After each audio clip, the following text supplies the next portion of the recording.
10,000 की UPI transaction को पूरा होने में अब लगेगा 1 घंटा। दोस्तों, क्या आप भी यूपीआई का इस्तेमाल करते हैं? क्योंकि यूपीआई की बड़ी ट्रांजैक्शंस को, जो हाई लेवल की ट्रांजैक्शंस होंगी, उनको अब पूरा होने में या ट्रांजैक्शंस को पूरा होने में अब 1 घंटे का समय लगने वाला है। आरबीआई ने डिजिटल फ्रॉड को रोकने के लिए भारत सरकार को प्रस्ताव भेजा है, जिसमें ये भी शामिल है कि 10,000 से ऊपर की जो भी ट्रांजैक्शंस, यूपीआई की जो भी 10,000 से ऊपर की ट्रांजैक्शंस हैं, उन्हें 1 घंटे की देरी से क्रेडिट किया जाए। यूपीआई ट्रांजैक्शन की इस देरी के साथ साथ आरबीआई ने ये भी प्रस्ताव दिया है कि एक ही क्लिक में सारी की सारी ट्रांजैक्शन को रद्द किया जा सके।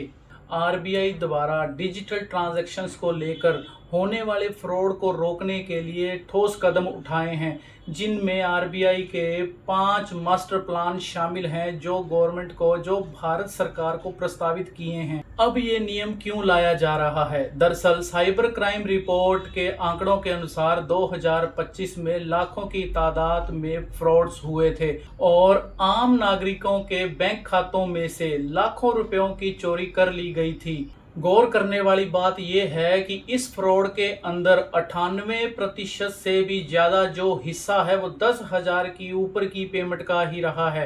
इसलिए आरबीआई ने डिजिटल पेमेंट को बढ़ावा देने के साथ साथ इसकी सेफ्टी पर भी पूरा ध्यान दिया है।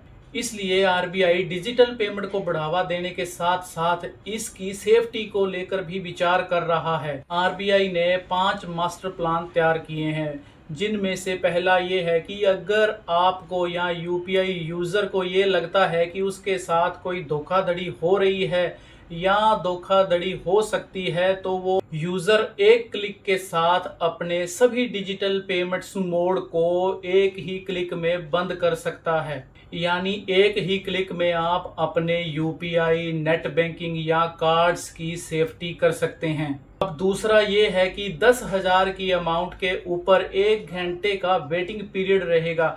यानी अगर आपने 10,000 से ऊपर की कोई भी अमाउंट या 15,000 रुपया या 10,000 से ऊपर की कोई भी अमाउंट, जैसे कि आपने 15,000 रुपये की ट्रांजैक्शन की है, तो आपकी वो पेमेंट या वो ट्रांजैक्शन 1 घंटे के लिए वेटिंग पीरियड में रहेगी।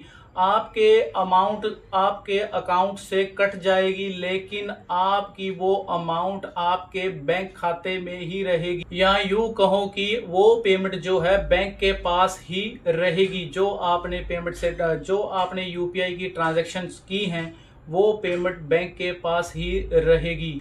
इस बीच अगर आपको लगता है कि आपने वो पेमेंट गलती से की है या आपसे कोई गलती हो गई है, तो आप बैंक को इंटीमेशन दे सकते हैं, उनसे बोल सकते हैं वो पेमेंट की जो ट्रांजैक्शन है वो कैंसिल हो जाएगी, रद्द हो जाएगी। अब आरबीआई का तीसरा मास्टर प्लान ये है कि 70 वर्ष से ऊपर के जो सीनियर सिटीजन हैं, वरिष्ठ नागरिक हैं, उनको ठगी से बचाने के लिए उनके भरोसेमंद व्यक्ति का कॉन्सेप्ट जो है सामने रखा है।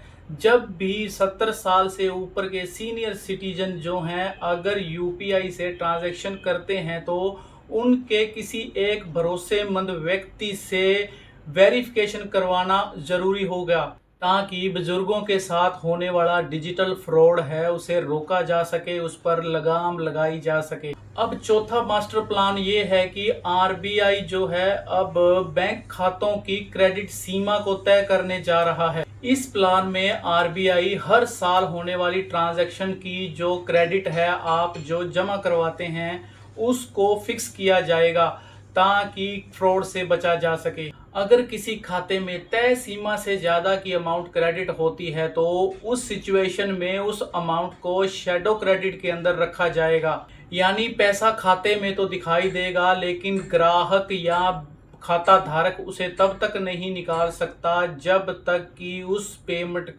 उस क्रेडिट हुई पेमेंट का सोर्स ना बता दे। आरबीआई का पांचवा और सबसे अहम जो मास्टर प्लान है कि आरबीआई ये कहता है कि हाई ट्रांजैक्शंस के लिए ओटीपी काफी नहीं है। इसके लिए बायोमेट्रिक या कोई टोकन जैसी लेयर्स को जरूरी किया जाए, ताकि होने वाली ठगी से बचा जा सके। इस नियम में सिस्टम ये भी देखेगा कि जो पेमेंट आपने की है या जो पेमेंट या यूपीआई ट्रांजैक्शन हो रही है वो पेमेंट जो है पुराने डिवाइस से हो रही है या आपके किसी नए डिवाइस से हो रही है, ये सारी की सारी जानकारी अब आरबीआई रखेगा।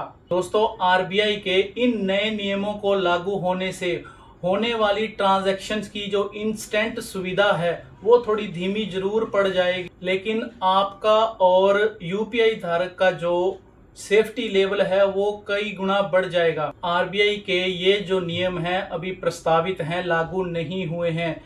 आरबीआई ने 8 मई 2026 तक जनता से सुझाव मांगे। जानकारी आपके पास पहुंचती रहे, मेरे चैनल को सब्सक्राइब कर लो और हाँ, अपने दोस्तों को शेयर करना न भूलें।